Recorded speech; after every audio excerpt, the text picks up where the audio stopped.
All right, firstly, welcome everyone. It's lovely to see everyone back. This is our Hanukkah special. I would say, in terms of process or in terms of kind of where we're up to, we're going to aim for a share next week. It's going to be very ambitious. We're going to aim for a share next week. Why not? We're going to try 8 o'clock. It's not like we're doing anything else. And then we're going to break until Wednesday, the 7th of January. Right, so we're going to have a bit of winter break. Wednesday, the 7th of January is the next time. So it means we will be 31st, we won't have effectively a 2 week break.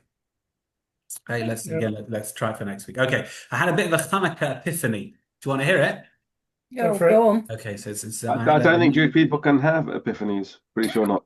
well the Jewish version Gideon. there, Jewish version thereof, Jewish version thereof. Yeah, and then see if we can maybe we'll start our resurrection of the dead topic.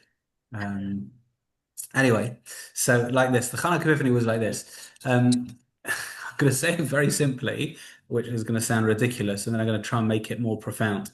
Yeah, it goes as follows. There's a nice story that goes with it as well, to be honest. On Hanukkah, we light candles when it's dark outside. Isn't that good? Yeah. Yeah, now what does that mean? Yeah. So like this. Here's the story. My friend, there's actually a lovely video made of this. My friend who is a teaching colleague called Rab Itiel Goldwicht, a good man, lived in Israel, still lives in Israel. Now, his father is one of the heads of Yeshiva University. Anyway, on the Rosh Yeshiva there. So he tells a story like this. He was invited to a Hanukkah party in some place in New York. Yeah. So he gets to this Hanukkah party, and it's his friends and different generations, and they've got their latkes and donuts. They're about to light the candles by the window. And he looks out the window, and basically the whole street is like really, really, I guess, light. Apart from the street lamps, you've got like massive houses, kind of American style, and they're all nearly all of them are decorated with all these massive Christmas lights. Yeah, and like some of the houses that go really overboard with the whole thing. I mean, the houses that Mm. have it up since like the 1st of November. Like they've got like massive, gigantic, and not only that, you've got like the flashing Santa, and you've got like everything. Everything, is basically decorated. There's no house left. It's just light bulbs. Yeah, and like loads of them in American style, and they're massive. So he basically tells the story that he's about to light his little candle by the by the window, and it's like they're like lights flashing at him. There's like Santa moving, kind of everything is going on there. And his candle is going to be like the wimp. In other words, his candle is going to be the smallest of the light. It's basically not going to give hardly. It's not going to give any light. It's absolutely trounced by the various incandescent illumination incursions of the various other light bulbs around. Yeah. So he turns to his friend and he says basically that this is pathetic. What we're doing, like these tiny little candles, and look at them. They've got all these massive, massive bulbs.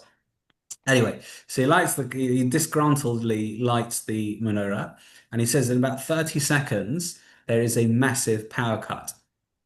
Yeah, the whole, if I can find the video, I'll share it on the group. The whole neighborhood basically zap, right? And none to do with him, but the whole thing goes down, and the only light in the entire neighborhood. Divine intervention. Oh yeah, whatever it was, I don't know what it was. Yeah, divine intervention or someone. Yeah. Overload, Yeah. yeah. Yeah, overload or just someone, a Jew getting fed up of being outdone and basically presses the fuse, whatever it is. Yeah, whatever it is. Or maybe, I don't know, maybe the sleigh and reindeer hit a pylon. Um, Not sure. Either way, basically, the story is that his candle is the one that's left. It's a love. And he talks about Jewish continuity and endurance and values that start from within and not too showing off. Yeah, lots of themes you can build. I realized something that I felt was quite powerful this year, which is like this. My cousin, or not my cousin, my nephew Ezra, who goes to a lovely school called Noam, Shalom Noam, in Edgware. So about 3.5 weeks ago, so I should give context here. He's 4.5. Yeah, Ezra, bright boy, 4.5. Very good. Okay, Jonathan, I see a question. Let me address that before I talk about Ezra. Sorry, Oh, I didn't very want to good. cut you off, but I didn't want to forget it either. No, no, it's good. No, no, no, you can write it out. I'm going to read it. There's a bid just come in from China. It says if we're not supposed to benefit from the lights, why do we place them by the windows for all to see? Isn't that deriving benefit? So it's a good question. Whenever we talk about deriving benefit, we're talking about physical benefit. In other words, spiritual benefit doesn't count, right? It's deriving kind of a real physical and tangible benefit in that respect. So the fact that you're happy that someone else has seen it, that's not classically considered proper benefit. But isn't that the people seeing it is physical? They're physically seeing it, not spiritually seeing it. That's true, but they're not deriving physical pleasure from seeing it. They're just seeing it. You know So what I mean? is that the intent of people seeing it is to derive some kind of physical No, pleasure? not I at thought, all. No, and they're so I don't just understand. the Yeah. reason why they see it, the reason why we want others to see it is just to know that the miracle existed. Okay, I see. And Um, that's not necessarily a benefit that we're deriving from it. no, that's not no benefit in terms of benefit doesn't mean like a mitzvah, a spiritual benefit. It means a physical pleasure benefit kind of thing. Let's say like it's dark and you need to read. That would be a benefit. But thank you. No, you're too spiritual, Jonathan. When you think of benefit, you only think spiritual stuff. And remember, there's this world too, Jonathan. Yeah, this world too. Don't forget. Okay, so um, where was it? Ezra. So they asked Ezra 3.5 weeks ago on Friday night. So Ezra, he asked kids cute questions, hoping to get cute answers. Says Ezra, what is the next festival coming up? Yeah, what chag is coming up next? Right, and they've just done something on PSHE or kind of cross-curricular activity or cross whatever curriculum. And he said, he looked at them, he says, with all honesty, he says, Diwali. Yeah, Diwali's coming up next. Yeah, which is fair enough. I think in that time it was. He was right. Yeah, they weren't expecting that, to be honest, from Ezra. And yeah, he was right. He was learning about it, right? Now, I'm not an expert on other religions. I'm barely an expert on our own, to be honest. But I mean, Diwali is a festival of lights, right? That much I know because they have the fireworks really, really loud. Yeah. Now, why do they do that? So I'm led to believe because all lights are okay. Correct me if I'm wrong. In other words, fireworks produce light. So the aim is like produce the most amount of light. So fireworks are great. Yeah. We don't do fireworks for Hanukkah, meaning, okay, Seed Shul had a fireworks party, but that didn't count to light their candles. Meaning, we light candles. We don't. The implicit question is like this: if the aim is to light up the dark, there are much more efficient ways of doing that than lighting little candles. You could get these massive, I don't know, I don't know, fluorescent gigantic things. Yeah, you could get like strobe lighting. You can have these like massive, massive tubes. And there are loads of ways you could light things up, right? Do you know what I mean? There are loads of things you could do. Yeah, I mean, but why do you need to, what are these little candles? Right? So the idea, the concept is like this, is that on Hanukkah, you're not trying to ignore the darkness. In other words, my room at the moment, right? I mean, it's not my office, yeah? If I would put some Hanukkah candles in the room, it wouldn't be lighter than it is now. The thing that makes it light are the lights, right? If I would switch the lights off and light Hanukkah candles, it would still be dark, right? You wouldn't describe it as a room that's light. You'd say it's dark, they're just some candles. Yeah. So on Hanukkah, here's the idea. On Hanukkah, we're not trying to ignore darkness. I think it's actually quite pertinent for this year, to be honest, given what's happened in Australia. We're not ignoring darkness, right? If it would be push away darkness, ignore it, we would say just light stuff that really creates light, that completely dissipates darkness, so to speak. What we're saying is there is darkness, and please no one ask me about South Africa because it's Southern Hemisphere and the festivals revolve around Israel, which is Northern Hemisphere, so don't go there, yeah? What we're doing is we're lighting candles um, in darkness to show that you can light up things when it's dark. That's the original statement, meaning despite the fact that yes, there are challenges and difficulties and bad days, you can produce light within that. Yeah. If I can just say that in miracle form, it goes like this. The miracle of the Hanukkah miracle, meaning the oil, forget the war for a second. The miracle of the Hanukkah miracle was it wasn't life-changing, meaning the journey from impure oil to pure oil wasn't life-changing.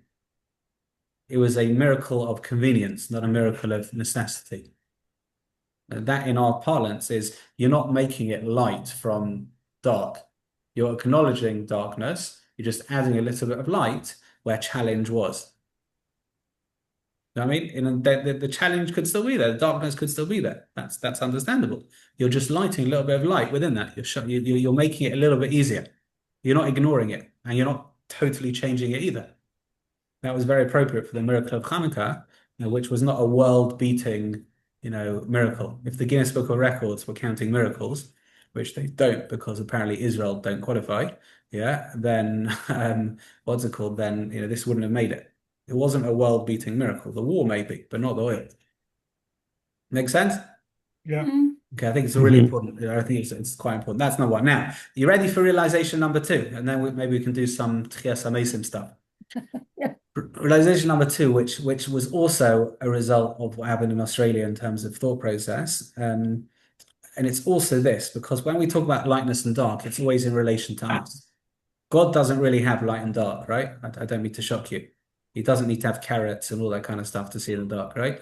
Light and dark is how we see the world. Yeah. So for us, dark means when things are challenging or exile or where we can't see, we don't know what's going on. Yeah. So I'll tell you something nice. Gideon, I think you'll especially like this, but I like it, so hopefully everyone will as well. It's a remarkable fact that in the entire Chumash of Bereshit, and there are so many narratives that rely on the fact that the main character within the narrative doesn't actually know the facts. That's a bit of a long way of saying it. I'm going to say it now shorthand. Basically, Chumash Bereshit is the book of unawareness, where key people make decisions based on not knowing what's actually happening. So I'll do some of the more abstruse ones, and then we'll do the kind of core and easily noticeable ones. So to start more or less from the beginning, Eve, Chava, is pushed against the tree of knowledge, right? And she thinks, oh my gosh, that's a problem. I can't touch it. Therefore, I may as well eat it. Yeah, she doesn't know that actually it was okay to touch the tree. You move a couple of generations further, Abraham is unaware of how bad Yishmael is. Sarah's the one who says kick him out. Yeah. Yitzchak is unaware of how bad Esav is. Yitzchak is unaware that Yaakov's taken the blessing. Esav is unaware that Yaakov's taken the blessing. Yehuda is unaware who Tamar really is. Right, she's hiding. Yaakov doesn't know that the brothers sold Yosef. Parenthetically, it could be that Yaakov dies not knowing that the brothers sold Yosef. Yeah? Actually, Robert actually said that at your bat mitzvah. Ah, yes, you did. I quoted that Ramban. Yeah. Yeah, because Miketz, yeah. Yeah, the brother, I think it's Vaychi, no? Oh, was Oh, it? sorry, Baruchi. You're right, Baruchi. The bar mitzvah was Miketz. Bar mitzvah, sorry. Bat mitzvah was Baruchi. Okay, sorry. Oops. Okay. The brothers are clearly unaware that it's Yosef, right? And the Chumash ironically ends off with everyone all happy as Larry in Egypt, thinking it's all going to be okay. Now, obviously, not knowing the future, you can't blame them, right? But it doesn't take long for the tables to turn. It's a remarkable thing. I had an argument with my chavrusa about this. I don't think you have this amount of unaware, if I can coin the phrase, in any other Chumash. It's like remarkable. There are key stories which have totally changed. Had Yaakov known Yosef was in Egypt, story would have been different. Had Yehuda known who Tamar was, story would have been different. Had Yitzchak known who Esav really was, story would have been different. You go through all of them. Those aren't like small details. Those are the key narratives within the stories themselves. And they're totally unaware of facts. Completely unaware. Right? The Yosef story, they completely didn't know it was Yosef. As my brother said when he gave a shir last week, he says Yosef's story is so compelling, they should make it into a West End musical. Oh. Yeah. And they don't know. They don't know. If they knew he was Yosef, then that's it. Andrew Lloyd Webber would have finished immediately where it was. Right? That's the curtain closed, lose 2 parshas from the Torah, you're good to go. Yeah, it's remarkable and Bereshit we don't know. But I think there's a message that you can take that in any given which way. But I think the message is, I wrote about this recently, that the very beginning of the Torah, you need to know that you don't know everything. Meaning, you need to know that destiny can't be fully in your hands. And it's an important segue into what we're going to do in a second. When we talk about the future, and when we talk about Mashiach and Tchias HaMesim, all these kind of things, The sub message or subliminal message is it's not all in our hands. As God has a version of history, God has a vision for destiny, and God is in control, right? And we need that because if we are in control, then a lack of knowledge would be critical. But because God's in control, we can deal with our lack of knowledge. We can still light candles when it's dark outside, meaning we can deal with the fact that we don't know. We just need to do what we need to do. And that's light the little candles and hope Hashem will take care of the rest. Make sense? Okay, great. Well, I say that because it's of course been a terrible week. It's been a difficult week. And it's been another Yom Tov, another festival, which has been tarred and tarnished by Jewish tragedy. We think of all the various things, the October 7th, obviously Simchas Torah, you had your, albeit human-made, but nevertheless, whatever, tragedy in Meron. We had the Yom Kippur in Manchester, before that the Yom Kippur War, which wasn't a happy event, etc. Those who remember, I remember the Park Hotel on Seder night. I remember that in Netanya, etc. The Jewish festivals, it's kind of come again that there's now a tragedy associated with many of the festivals. Which is sad. Sometimes we need to know that kind of we can't and we don't know everything. Okay, hopefully good news. Right, let me share this screen. Those are my Hanukkah thoughts when I wasn't trying to separate my kids going for the same donuts. Which was most of Hanukkah, to be honest. Right, I've lost my mouse and I You're haven't. only halfway there. Plenty more to go. Pardon? You're only halfway there. Plenty more to go. Yeah, let's not talk about that. I've resisted. I haven't had one donut yet. Isn't that good? Very good. Very impressive. I know. Show how long I'm not sure how long I'm going to keep up that resistance. Well, hang on. Let's just check the full story. What about latkes? Good shout. I've had 2 latkes. Well, not so holy then, are you? No. But I was talking about donuts. The latkes were at the Seed Hanukkah party, and I was hungry because I hadn't had breakfast or lunch. It's not good for you. No. Oh, truth is, they were before Hanukkah started. There we are. It was Sunday. Okay. Doesn't count. Doesn't count. Well, our local foodie group did a donut tasting last week, and they got donuts from a number of different bakeries, and somebody made some at home, and they all tested them to decide which they liked the best. I cannot possibly name which bakery they like the best. That would be most unfair, but it's very interesting. People's different views on what makes a good donut. Personal message though. Nice. Did they declare the best? Did they declare the best donut holier than thou? Something like that. No, very Needless good. to say, the most expensive didn't taste the best as ever. Yeah. I don't talk expensive. I'm seeing people advertise donuts in America. It's absolutely mad. I'm seeing like donuts being advertised for like $20 and it's unbelievable. It's ridiculous. Okay, let's not complain about food. We've got plenty of festivals to do that with. Let's reserve that for Pesach, please. Okay, so Tchias HaMesim, right? We're talking about resurrection of the dead. This is very, very important. We've talked a little bit about Mashiach. We haven't yet talked about the Beis Hamikdash. We will now talk about what's called Tchias HaMesim, resurrection of the dead. Okay, now we have mentioned elements of this once before, and I've got it on screen. There's the Rambam and the Ramban. I know they sound similar. I can't help that. Thank you.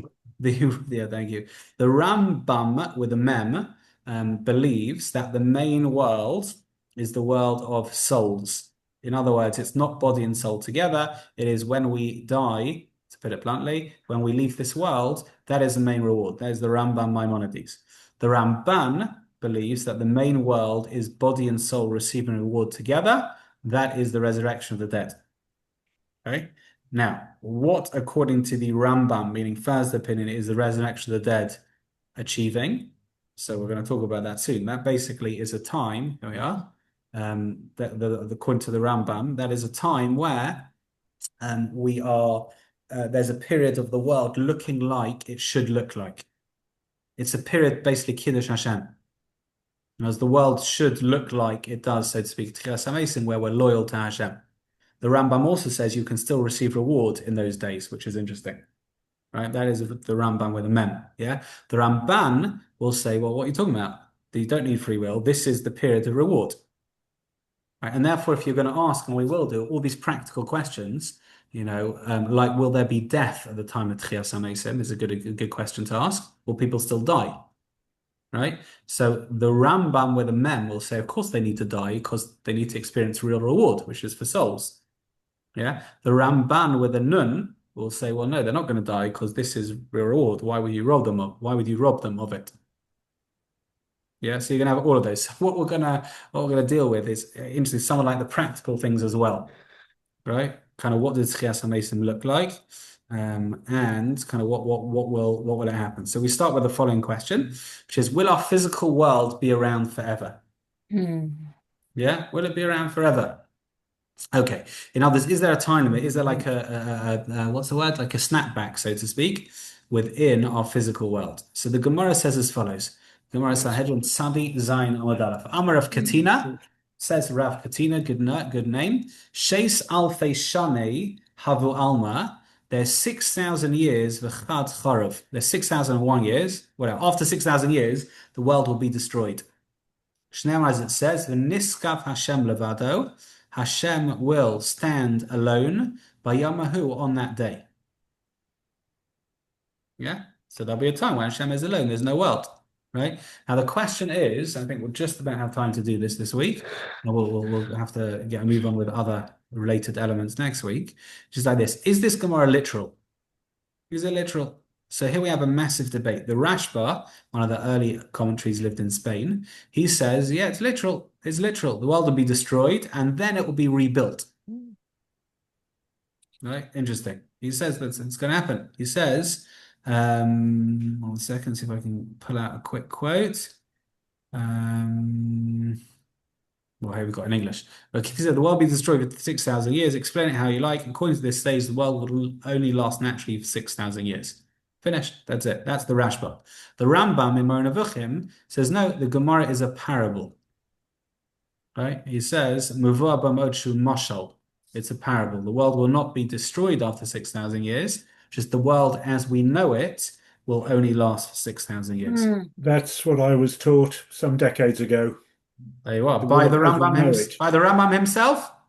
I'm joking. It's not that old. Not joking. Sure.